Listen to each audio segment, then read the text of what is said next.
All right, ladies and gentlemen, welcome into the Rocky Top Insider Press Pass podcast. My name is Rick Butler. To my right, that is Ryan Sylvia, here in the bowels of Ben Hill Griffin Stadium. I wish I could explain to you where we are right now. It's hard. We're in the Bull Gator Concourse Club. That's right. We're in the Bull Gator Concourse Club. It is a concrete jungle, is what it is. But we found some nice spots to sit back, a comfortable spot to talk about this game that was in Ben Hill Griffin Stadium today. Ryan, my friend, how are you doing? This has obviously been a big weekend for us, driving all the way down here, getting everything ready for the night game, and then obviously what transpired over those four quarters. I'm doing good. It's obviously the first time I've seen Tennessee win in the Swamp, so it's at least history in the books. First time since 2003. I was 2 years old then. Yeah. So it's kind of crazy to see Tennessee win a game in the Swamp, and it's, we talked about it in the stand-up after the game too. It's like, for fans, I think for us too, it was like you had to see it to believe it. You had to see triple zeros on the clock. It had to be all the way wound down until you kind of let it set in that, wow, Tennessee actually did it. They won the Swamp. Yeah, it's funny because you say you were 2. I think I was 7-ish, but it's just I've been reminded a couple times this week, and one of the times was during the post-game press conference when David Hobbs was talking to the media. He said, look, I wasn't even born in 2003. He was a 2004 kid. It's crazy that that's the point where we're at. But it's just wild that a lot of he's a junior. Yeah, and he's a junior. He's one of the older players. It's just wild to think about that. It had been more than some of these kids' lifetimes. That Tennessee had gone and done what they needed to do, and it really felt like in this 31-11 win that broke the 22-year streak, that Tennessee came out and they knew exactly what they needed to do to handle business. You and I kind of joked about that in the car on the way up here. Were we going to see some of the players gator chomping or something like that? And we both kind of said, look, in a game like this that does seem to be a boogeyman for Tennessee at times, you got to go in there and you just got to be able to handle business. And then once the score kind of starts racking up, then maybe you can have a little bit more fun or a little bit more swagger with it. And it really felt like Tennessee was business oriented today in the way they went out there and executed. I mean, you look at just those first couple of drives that Tennessee had, masterful. It was a Josh Heupel masterclass in the play calling. Yeah, I mean, it was that first touchdown too with Ethan Davis. It was after you continue to stick with the run. Obviously, that's something Heupel does, whether it's working or not, is he's going to stick with the run. It was working today, so Florida had to adjust. They had to try to make a change to figure out how to stop Deshaun Bishop in that running back room from getting going and gashing them on the ground. And so Ethan Davis, who's come along as a really nice blocker for Tennessee, just kind of slips out. Joey Aguilar finds him, and he escapes for a 20-something yard touchdown. And that was kind of the definition of the night, or a good example of the night for what Josh Heupel did as a play caller, where no matter what kind of Florida threw at him, it seemed like he had an answer. It seemed like he could read the field very well and just continue to respond to whatever was thrown at him. The results 4 straight touchdowns to open the game, and then by that point, I mean, like we said, you had to see triple zeros on the clock, but it felt as over as it could besides that. Yeah, I think this is one of those games that people will point to, and I understand, completely understand. I've been writing about it all week. Where this Florida team is in their season, in their the overall arc of their program. After this loss, it's a 3-8 football team, right? Who's with an interim coach. And, they're not going to be breaking down any barriers. Tennessee didn't win a national championship or anything either tonight, but I still think that there's a lot that you can take from this win from Tennessee and the way that they came out and they handled their business. It's also a Florida team that hung around Georgia for a while, hung around with Ole Miss for a while. Played some okay games at some point this year, and Tennessee just went out there and thrashed them. Again, I think it's one of those games that people are going to point to and then talk about Josh Heupel's offensive schematics and weaponry and things like that. I think they'll look at this and just say, look at the way that he completely dismantled Florida. And by the end of the game, I thought Florida was giving a very uninspired effort on defense. And even though Tennessee wasn't getting the same points, I thought the first half was just about Tennessee absolutely steamrolling anything that Florida wanted to do, whether it was the run, the pass, and a lot of that got started with the run at the beginning of the game in the first drive. And what I think that said too is one of the questions was, what is this Tennessee team going to do kind of effort-wise, emotion-wise? Like, they are not going to be a playoff team. It would take a true miracle for this team to get into that 12-team field right now. But with that said, they came out against New Mexico State and didn't look too inspiring. Like, there was a lot that you would want to see that they didn't do. So what was it going to be against Florida? Were they going to come out like they did with their hair on fire and execute at the highest level and just look super energized? Or are they going to come out flat and let Florida, who's come out kind of energized in some of their games and flat in other games like that loss to Kentucky, run over them? And that was one of the reasons why it was like you could see any outcome happening either way.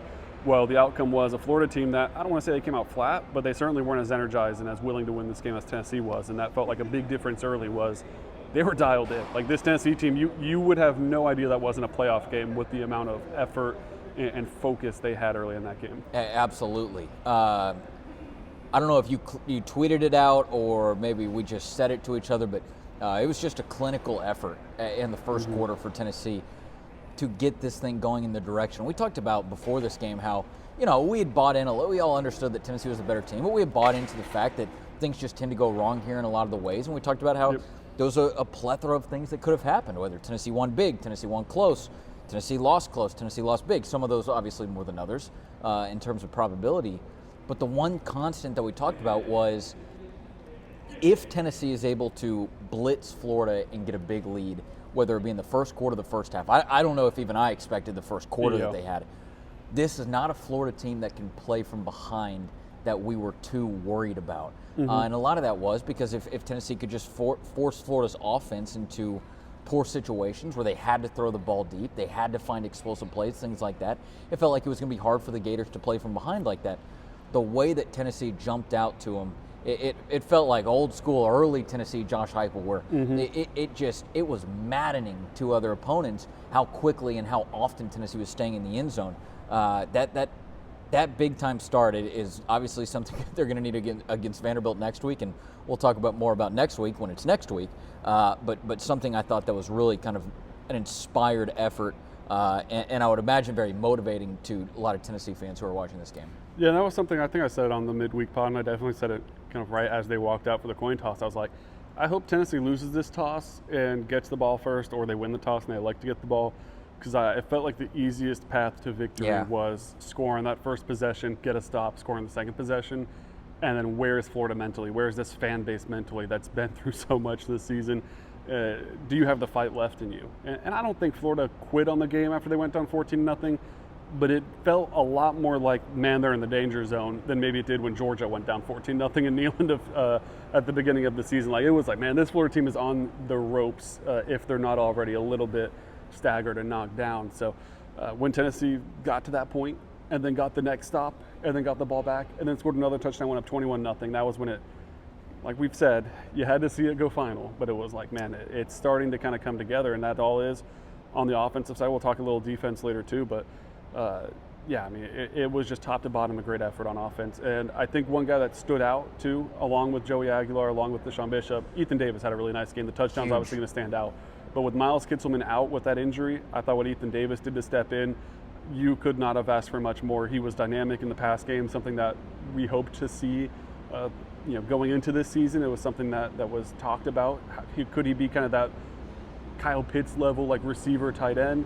Or was it going to be, he kind of gets lost in the shuffle? He stepped up as a blocker. He's playing really well as a receiver now, and I thought that was a good thing to see. Yeah, and, going back a second to something that you said, I think there's more to talk about with the offense because the defense just simply did their job. Yeah. And I think that says a lot about the defense. Now, we will get into a critique or two later on. But to your point about Ethan Davis, his kind of career and journey through Tennessee so far has been so fascinating. But boy, I think you're seeing the fruits of the labor that he's put in.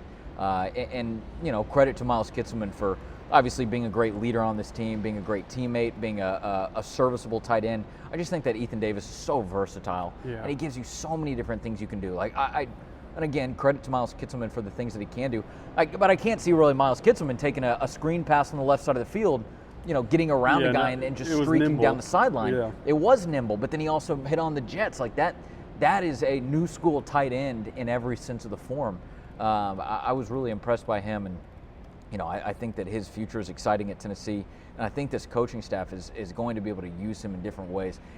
If you're one of Tennessee's coaches, it's obviously exciting thinking about a player like that you have to your advantage.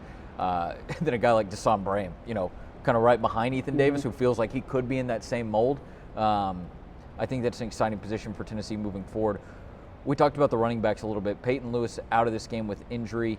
Deshaun Bishop, he had 7 carries in the first drive. You and I joked during the press box how that was oftentimes like half of his game carries. Yeah. He ended up with 24 total carries for the day. Tennessee obviously made an emphasis to pound the rock. Star Thomas had a huge 52-yard run that nearly resulted in a touchdown. Next play resulted in a touchdown. That was huge for Tennessee on a 3rd and 17, which just, again, it really told you that Tennessee just had things going in their direction. But in some ways, the standout of it was DeJuan Morris. Yeah. Certainly, I don't think had the best stats of the game, but for a true freshman to come in to that kind of scenario in the swamp and be able to play the way he did, without a ton of reps so far this season, I have no idea what it is before this, but certainly feel like he had his biggest game, and I think that can be a guy who excites Tennessee fans heading into next season as well. Yeah, I mean, I can't think of a time off the top of my head that he's touched the ball besides the kind of cupcake games. Maybe he got a few carries at the end of Kentucky. I can't really remember. I don't think he did, though. I could be wrong there, but this was really his first, like, hey, you're an SEC action. And he was on the field when it was, Tennessee had the lead because they struck so early, but it was still like, hey, you still need to put up some points, and he was on the field. He got more carries today than Star Thomas did. And so I think that says something about obviously how they think of him with the ball in his hands. He's the punt returner now with Boo Carter gone, so that says a lot about what they think he can do in space. He was back for kick returns with Peyton Lewis out, so clearly they like him as an athlete, as a ball carrier, but I thought he did a great job too of stepping up in pass protection. That's kind of the piece for freshmen that can be tough and something you probably don't have to do a lot in high school when you're so good, and a lot of those guys like give him the ball and let him fly. I thought he did a good job in pass protection, which is how you're going to get trust of the coaches to be on the field, to continue to stack up these reps, as he kind of feels like someone now where you would assume Star Thomas is gone with eligibility. We'll see what all of that ends up looking like with JUCO and all those different types of things, but he should be gone, and you would think Peyton Lewis and Deshaun Bishop will be back.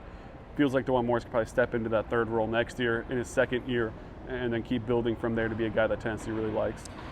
Yeah, no doubt about it. I totally agree with you. Now that I'm thinking about it, and apologies for the extra sound that's about to come through as there are some vehicles passing by. One of the things that I will have to go back and look on is the offensive line. I guess it didn't really stand out to me too much, which can be a good thing for that unit. Good thing. There were just other things happening that kind of took my attention, but one of the running backs good, and I think that says something about the line. We'll go back and look for them, but last other thing that I wanted to mention just from the offensive side of the ball was Joey Aguilar, 17 of 22 on the day, 204 passing yards. Number 1, he surpassed 3,000 season passing yards, or I should say 3,000 passing yards on the season, becomes the 5th Tennessee player in history to do so, and this is the 6th occasion in Tennessee history that it has happened. Hall of Fame quarterback Peyton Manning did it twice, Hendon Hooker did it, Eric Ainge did it, and Tyler Bray did it. I think that's everybody. And now Joey Aguilar adds his name to that list. Obviously extremely impressive, considering it was a guy who transferred over as late as he did, had to win a quarterback battle during fall camp to get there, and now he is etched in a very high echelon of that specific record in the Tennessee books. And then also with the 204 passing yards in this game, extends his lead. Is it a lead? I think he's the only player in college football who has. Yeah, the 200-yard streak, yes. So I guess extends his lead, but really just extends the streak current leader. to 35 straight career games of 200-plus passing yards dating back to the 2023 season at App State. Again, barely inched past it in this one. I think barely inched past it in the last one as well. But kudos to him for that kind of streak, because that's impressive. So 2 big kind of statistical milestones for Joey Aguilar here in this win. Yeah, I thought Joey was good, especially earlier in the game. He was accurate. They didn't really have to take a lot of shots down the field. No. But still, there was a few times, but it's not, a go ball or something like that, but it's like kind of on the run, 15, 20 yards down the field, have to hit Chris Brazzell, move the chains, and he was really good in those spots. Sensed pressure pretty well. He had the one fumble on kind of the strip sack, but God knows how, but he jumped on it himself and avoided a turnover there. So Maybe that was almost like how you knew the jinx was up here in the swamp, when it feels like a lot of the times with how Tennessee's games have gone here, that's a scoop and score for Florida, and all of a sudden you're like, oh my God, they're right back in the game. Yeah, no kidding. This time they survive, and I think they scored a touchdown on that drive. I assume they did because it was early in the game. So I thought he was good. Ran the ball what he needed to well. There's in the second half maybe some throws he wants back, kind of skipped a throw over to the boundary that I can think of, and a couple of things. Tried one deep ball with Chris Brazzell where it's just kind of man coverage, and Chris Brazzell's been so good in those spots. You just throw it up and see if he can make a play, and they weren't fully on the same page. But there was no critical mistake, and I think that's the number one thing right now. The interceptions became a little worrisome. It was like, man, these are starting to pop up, and they're starting to be critical, and they're coming in bunches, like you're throwing 2 a game. 0 tonight, and I think that's a huge deal. He protected the ball well, and against Vanderbilt next week, a game where we'll see if the number gets high as far as the scoreboard, but maybe the percentage of possessions being scored on could be really high. You can't give the ball to Vanderbilt and expect to win that game. So for him to kind of get back on track and look like he did a little bit earlier in the season, I think is a big deal going forward. No doubt about it. Real quick, just give a quick shout out to our good friend and cohort Ryan Schumpert, who is not with us here today. He's no longer with. Not dead, as we obviously spoke about last week in other ways. But he's getting ready to go to the Sin City, or to go to Sin City for the Tennessee Basketball Players Era Tournament showing. But he did still cover this game. If you want to go and check out his 4 quick takeaways on the contest, it is over at RockyTopInsider.com. Some of those include Tennessee gashes Florida on the ground. Tennessee takes its foot off the gas in the second half. So if you want to find more about that, you can. Now, I kind of want to use that to transition, just talking about the defense for a couple of minutes as we wrap this thing up. Ryan here wrote about the sequence that proved this time was different. I think in some ways you can talk about that Joey Aguilar fumble, but that might have just been the way the ball bounced to an extent. Yeah. This play, I think, was on Tennessee. Early in the second quarter, I believe it was, Florida is moving the ball a little bit, maybe for the first time with success all game. There's a long third down. They push it close to the first down line. 4th and inches. They go quickly. Tennessee stuffs Florida at the line, right around the 50-yard line. That did absolutely feel like a moment where, again, we talked about at the beginning of this, Tennessee was so business mindset, business focused and locked in. It just felt like they were ready for that they knew about it was coming. Credit to Tennessee's defense there for coming up and making a huge stop. There were a lot of times in this game where Tennessee's defense just did what they needed to do. They were ready. They were flying to the ball. Maybe they were flying around the ball a little bit too much in terms of some missed tackles, which we'll talk about in a second. But what did you think overall of the way that Tennessee's defense performed in this game, only allowing a field goal and a touchdown? Yeah, I mean, if you're going to sit here and fully complain about the defense, I think it's a little silly. Like, they pitched a shutout in the first half, and the second half, you just kind of coast to victory. So there's areas to critique, but I think you have to be happy overall with the performance they had. They kind of, did what they were supposed to. It's not like it was a Florida offense that's been unbelievable this year. Like, they've been prone to getting in their own way a lot. But even without forcing turnovers, like they didn't have a turnover tonight, they still did a great job of just simply not letting Florida drive the ball. And when they did begin to stack up those first downs and move the chains, you didn't let it end up in these huge drives that end up in the end zone and let Florida stick around. And so that's a big reason that you're sitting there with that 28-0, 31-0 lead, is it's not a shootout. You did your job. Run game's got to be better for Tennessee's defense. It's going to have to be better against Vanderbilt. You would have hoped it continued to look strong after how it felt like it took a step in the right direction against Oklahoma, but it maybe took a little bit of a step back tonight. It's going to need to be a lot better against Vanderbilt and Diego Pavia, though. So that's one aspect I think that you hope improves going forward. But also part of that to me is, one, Florida has a really good running back. Two, most of the rushing yards that Florida accumulated when they started to put up points were in the second half, where it felt like it was more of a mentality of, hey, you have this big lead, let's play a little bit softer, limit the explosives, and make sure that they have to run the ball if they want to put up points, which is then naturally going to tick off a lot of time. Then all of a sudden you see what happened, you blink and you're in the fourth quarter and you still have that big lead. So I'm not going to harp on that too much in the second half. I'm not going to harp on Tim Banks too much in the second half. I thought he was aggressive when he needed to be. Went full engage 8 on a big third down and got home and got them off the field. Engage 8. Like I thought Tim Banks got the good game, and he's still going to get crap on Twitter and stuff like that. I thought Tim Banks had another good game today. Is he the best defense coordinator in the country? No. Are you going to find a lot better than him? I still don't think so. Like, last year's defense was lights out, and this year, despite injuries, despite some personnel issues that I'm sure they would have liked to be better at through injury and then through losing guys to the transfer portal, which I guess part of that is on Tim Banks, but still, I feel like he's had a decent season. It hasn't been good, maybe not. It's been decent. It hasn't been as bad as I feel like a lot of people are saying, but I feel like today he did a pretty good job. I think he called a good game, and it set up Tennessee to blow that thing out. It's a great breakdown right there, and obviously you can go and find more Tennessee football coverage over at RockyTopInsider.com. As we sit here and record this in the Bull Gator Concourse Club, the clock just turned to 1 o'clock in the morning, and I think we've already got 5 or 6 posts up on the website. But after the end of the game, with Billy Gonzalez video and transcript, Josh Heupel video and transcript, what Joey Aguilar was doing after the game, and then of course we will have so much more to break down after this one. And talk about all different angles of it before officially putting a bow on it, and moving into the Florida game, the Vanderbilt game coming up next Saturday in Neyland Stadium. The regular season finale should be a doozy. Obviously, Vanderbilt gets a huge win over Kentucky earlier on Saturday. All right, any other kind of final thoughts before we wrap this thing up and get out of here? I'm a special teams guy. Jackson Ross, go ahead. Terrific. Jackson Ross dropped some dimes out there. Max Gilbert's got to make that 50-yarder. At the end of the day, doesn't matter. He was close. You like to see him make it, though. Yeah. Just one for him going forward. Good kid. You'd like to see him succeed, but you hope it doesn't come down to another pressure pack kick, I guess, against Vandy, because it's just been a rough year for him. So, Jackson Ross, terrific. Max Gilbert made one, got to make the other one. We'll see how this season ends up for him.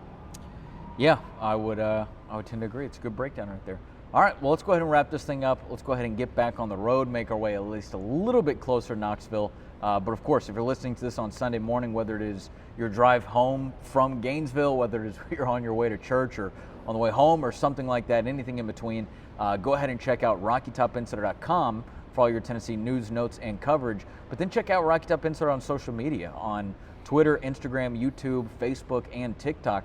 We're going to be posting a lot of videos that we had taken after the game right there on the field with the team. You can go and see, one tweet right now. It's Joey Aguilar celebrating with his teammates, leading the Pride of the Southland marching band. Casey Clausen-esque. Yeah, absolutely. A lot of nods to Casey Clausen, the Iceman. I love that nickname. Blowing up on our social medias right now. So we've got a ton of videos to kind of give you a look inside of what it felt like to be there on the field today at Ben Hill Griffin Stadium. But otherwise, man, just stay tuned to Rocky Top Insider. One more week of the regular season. I think it's been a long fight for Tennessee fans so far, and there's been some ups. There's certainly been some downs. But what better way to end it for Tennessee? Maybe the playoffs are still off the table. I don't think a 3-7 win is going to do that. But what better way, I think, for Tennessee to finish this season than by not only going 9-3, but also kind of eliminating Vanderbilt from the playoff spot. And in terms of, instead of it being the other way around, which it has been over the last couple of years, what better way to do that for Tennessee fans? So next week should be very exciting in Knoxville. Yeah, I'll say this too. Tennessee, you've won 3 out of your last 4 against Florida now. It's crazy. Heupel's getting trashed a little bit here and there for not making the playoffs this season. We'll see what next week looks like, because it will be another pivotal kind of vibes type of game, and the expectation is to win national championships. I get all of that, but with how bad they've been recently, Heupel comes in now. You can say you've won your last 3 out of 4 against Florida, a team that you haven't had any success against. That is pretty remarkable. And then with this break, you don't play them next year. You got some bragging rights now as well for another 365 days that maybe you don't normally have. So going to be weird to see this one not played next year, but good for Tennessee fans that they get to brag a little longer, I guess. That is Ryan Sylvia. I am Rick Butler. Number 20 Tennessee beats Florida by a score of 31-11 in the Swamp here today. Breaks a 22-year losing streak. You got to go all the way back to 2003, the last time that Tennessee won in the Swamp against Florida. Not anymore, though. Joey Aguilar's Tennessee Volunteers lead the way with a victory in 2025, setting up a fantastic regular season finale against the Commodores next week in Knoxville. Check out RockyTopInsider.com. Check out Rocky Top Insider on all social medias. And hey, we'll see you back for the press pass on Wednesday.